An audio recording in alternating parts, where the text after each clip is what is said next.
What's good with the YouTube? You already know it's Real Talk with Flacco, also known as Flacco from a convict's perspective. And you already know what I'd be doing. I'd be smashing, dashing, sliding on through, doing this and that, woo wop, a little bit of energy. What's cracking, people? So today, man, we're gonna get straight to it, and we're gonna be talking about SNY gangs, my personal views, what I personally think. I gotta do a real quick disclaimer though, for the listeners out there. You know what I mean? Because some people will have it mixed up in their head that I may have experienced the SNY yard. I never, ever, in my Pinta history, even county jail history, ever touched down on an SNY or PC yard. I functioned fully active to the fullest everywhere I was at. Later on, I've been to the county jail where they put me in the hole, but I never, ever been to a SNY or PC yard or 50-50. So I don't really have a full experience, because I think in a lot of these topics that I do, I'm able to give you guys information based upon my experience. But with the SNY stuff, I don't. You know what I mean? I'm going to give you what I can, though, and what my personal view is. So, SNY gangs. We talked about Northern Riders. We talked about 2-5ers, Green Lighters, Independent Riders, Nuestra Cosa, all these different groups, right? And personally, man, you know, the SNY side, let's just keep it real. It's protective custody. It's PC. However you get there, that's not my concern, not my business. I'm not here to judge. Okay? I know a lot of people who are solid on the inactive side, and I know a lot of dudes that are pieces of shit on the active side. So don't let wherever you're classified as far as going to prison, it's not going to determine how I judge you. But we have to keep it real. People go to SNY for different reasons. Some people were deemed politically wrong. Bad calls. Okay? Some people got tired of the life and knows what comes with it if they want to walk away. Okay? Some people are just straight scared. Cowardice. They can't hang with the program. They don't even want to give it a shot. Right? And some people may have the wrong type of charges. Okay? And then you have the people who've also told. So in any event, most of these groups, Northern Riders, Independent Riders, 2-5ers, and so forth, right, were once a part of something. Many of them grew up banging Norte or Sur their whole life. They grew up in their barrios. They grew up in their neighborhood with the camaradas, with the homies, you know what I mean? Posted up, putting in work, you know, repping what they repped, you know? And to go through and push a hard line and to have that stopped and to go from GP to an SNY yard where you know you're already being labeled must be a tough thing for a lot of people. You know what I mean? And that must be one of the hardest things an active individual who has so many years of pushing the active line for that to occur. I don't know how I'm glad I never went from GP to a PC yard, you know, because that would have been a rough transition.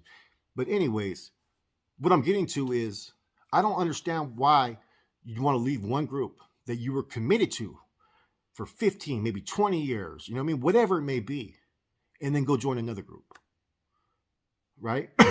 Most people's excuses of why they're in SNY is because of disloyalty, betrayal, corruption. You know what I mean? This and that. I was hated on. There was favoritism. Whatever the excuse is. Do you think that's going to be any different if you align with one of these groups? Because if you're aligning with any type of gang behind the wall, any type of disruptive group, you're aligning with some type of prison politics. And prison politics get dirty. The same stuff that you may have got deemed bad over there is the same stuff that can occur over here. You're still going to have people who have vices. You're still going to have people who have selfish qualities. You know what I'm saying? You're still going to have people who just are disloyal, betrayal. You know what I mean? So why are you seeking something that's going to be different on an SNY yard when in all reality it's not? It's not. There's no difference because human are human. And no human is without fault. So when you join these groups, you expect these things to happen. You expect the wrong people to get put in position. And you can't cry wolf, okay, this is what happened. You just got to accept it. You make your own choices and you have to sit where you're at and deal with it. So, you know, I look at it from the spill I just did as far as I got a bad cough, guys. The spill I just did about why do kids want to join gangs and so forth. And that's how I kind of look at this topic a little bit. Because now you have grown men between the ages of like 19 to 35, 40. You know You know what I mean? Some of them are 40 years old, and then they're deciding to join the 2-5ers or Northern Riders after giving 30 years of service. You know, to me, it makes no sense. You know, I'm not faulting any of these groups. I'm not hating. I have no judgment. I have no opinion. I just think when you decide to hang up the gloves on one side, what makes you think it's going to be any different when you hit a SNY side? The same shit's still going to exist. So a lot of these people, they have their egos where they still feel a need that they want to be a part of something. And being part of one of these groups, it gives them that sense of empowerment that they're still somebody. Because apparently a lot of people feel a certain way when they first go to the SNY yards. A lot of people may not admit it, but that's the truth. I've had homeboys told me that was the hardest thing that they had to do was when they went to an SNY yard. Because they start thinking about all the wrong things that they did or whatever, or the decisions or the dirty politics. And that can become frustrating. So I think with those who go on those yards, because I've heard of certain individuals who were C's at one time, certain individuals that were bros at one time, that were fully functioning, that are now Northern Riders. And when I hear it, I take a step back and I'm like, I've been places, hearing them on the tier. The conduct is a little bit different. The attitude is a little bit different. So I start to question, is this how these individuals always were? Just now their covers are pulled? Now they could be the person that they always wanted to be? Those scandalous motions were always there? Now you're free for fall. You want to be part of a group, but a lot of people couldn't even hang in the old group. So what's the difference? To me, if you decide to do whatever you're going to do, lay it down, bad call, and you decide to go sign that SNY chrono.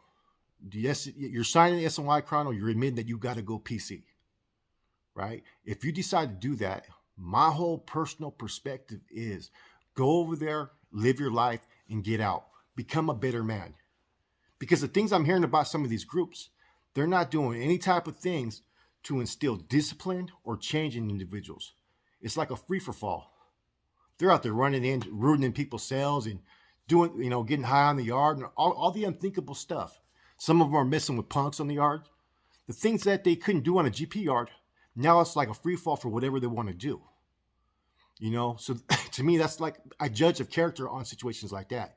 Because I don't care what you did, what happened, because I don't know your truth. I care about how your actions are now.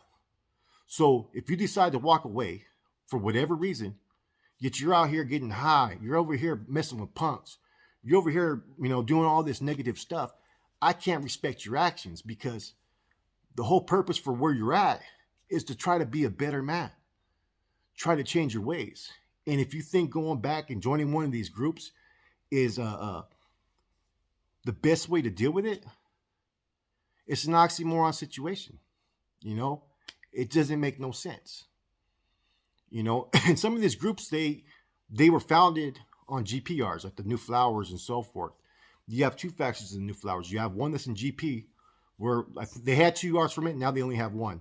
And they're programming existing with Bulldogs. Because in their eyes, the Bulldogs have never told or did anything like that. They walked away just like the New Flowers. Then you have the New Flowers that went to the PC side. Same thing with the Northern Riders. They were up in High Desert for a minute. They got into it with the Samoans. They had all kinds of incidents going off. Somewhere along the line, someone made it okay for them to take their movement from the GP to the SNY side. And that's no knock against them. I'm just speaking facts. So to me, you have all kinds of different groups, man, on those SNY yards, man. And it's almost like it's been self-created. Because you have certain groups that want to prey on other individuals. You have to unite against the act of oppression. You know what I mean? That's how any movement or any cause is built, is the threat of oppression. So when you got those that stand in the way as obstacles on those yards, that's the reason to take a stand. That's the reason to unite with people, against injustices. But some of these groups are just doing it just to do it. And they're running around these yards like renegades and all the talk that we used to talk about as far as banditos and stuff like that. You see that in a lot of individuals' contact from what I hear. I've heard a lot of people tell me stories. This is what happened. This group does this and that. And I'm like, wow, man. And I start to take a step back and I think, Was this how these individuals always were? You know what I mean? Were they always Chirohu lovers? You know what I'm saying? Were they always thieves? Were they always dope fiends? Did just the homeboys' political program stop them from being who they are? And I kind of thought about it with a couple individuals. I was like, you know what, man? They were renegades on the street. They were secretly getting high. They were coming up short with the money. So those negative characteristics of being loyal and responsible, you can a lot of times see it before it even happens. You know, you don't know how many times I've ran into individuals and I've screened their conduct and did my character analysis and did my evaluation. And I'm thinking in my head, like, I hate to say it, but that dude's he's going to be PC'd up. So you can see where it happens.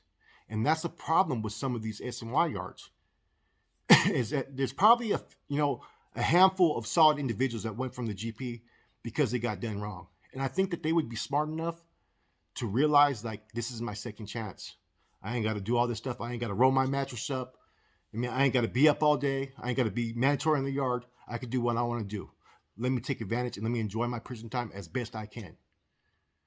Right? Then you got the other ones that still feel the need to be accepted, respected, and they think they're going to find it in prison. It doesn't exist. Even on your best day in prison, as much as people talk about respect, there is no real respect in prison. You give common courtesy. Because respect, if you look at the term respect, it's when you hold people admiration in how you view them. And it's hard to have that feeling or view of convicts. You know? You think it'd be a little bit harder even on the SNY side?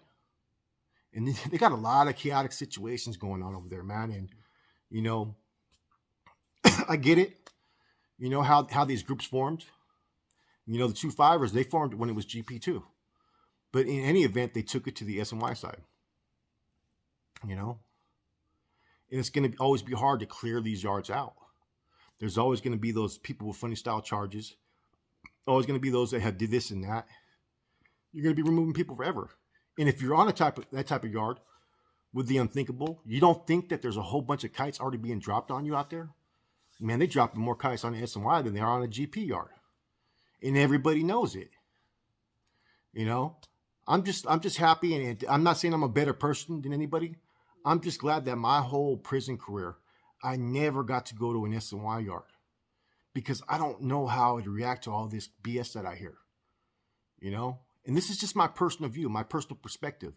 And I rock with a lot of people, ex-Southsiders and ex-Norteños that were on the SNY that fill me in on how some of these SNY gangs operate. And it puzzles me, you know? How are you going to go from one group that you committed yourself for 20, 30 years, right? Go from that, and for whatever reason, go to a whole nother group that despises what you used to be. It makes no sense. You know, unless you were done straight seriously wrong. I get that part, but, you know, as many bad calls as there may have been, and there's been a few, I think the majority of those that are on that side were self-created. Either they didn't want a program like this no more, they had fear, and they had all these others, whatever it may be. Yet they're now trying to join another group. You know, like I said before, oxymoron situation. Try to make me think anything that can make sense of this. I can't. You know, I mean, I broke them down. I've read the rules. I posted some stuff on Patreon about the different groups. And even in getting all this intel and information, it doesn't make no sense because why do you need anybody? Isn't that the whole purpose of going to SNY side for most people? Because they don't want to have to rely on politics. They don't want to have to rely upon that shield. You know, because a lot of people hide behind that bandana, right? They hide behind numbers. You know, I would think that when you go to SNY side, you wouldn't have to deal with all that. But I'm learning that it's basically the same things that go on in GP are going on in the SNY yard, except for the SNY yard is just a little bit more off the hook. Less politics, less rules, less structure. So that's something that everybody needs to think about, man. This is my view, man. Why do it? Why drop from one just to go to another one that you're probably going to drop out from that one too? Why go from one which has a lot more respect and honor than go to another one that everybody speaks down upon, that everybody belittles? I think a lot more people would have respect for those that go SNY if they go in there and get a trade. They educate themselves. They do positive things. You know what I mean? Then people will respect your decision because you're no longer doing anything for anybody else, but you're doing it for you. But when when you join a group, an SNY clique, there's going to be those that are going to judge you. They're going to look at you. You were soft. You were weak because you couldn't hang in the GP side. And those are facts that no one wants to deny or admit. They're facts. So think about that. It's your boy Flacco. Real Talk with Flacco. Convict's Perspective. I'm trying to knock out content. I'm trying to get these views up, get the subscriber base up. Hit that like button. Give me some watch hours, man. Let's get this thing moving. I got a whole bunch of topics coming.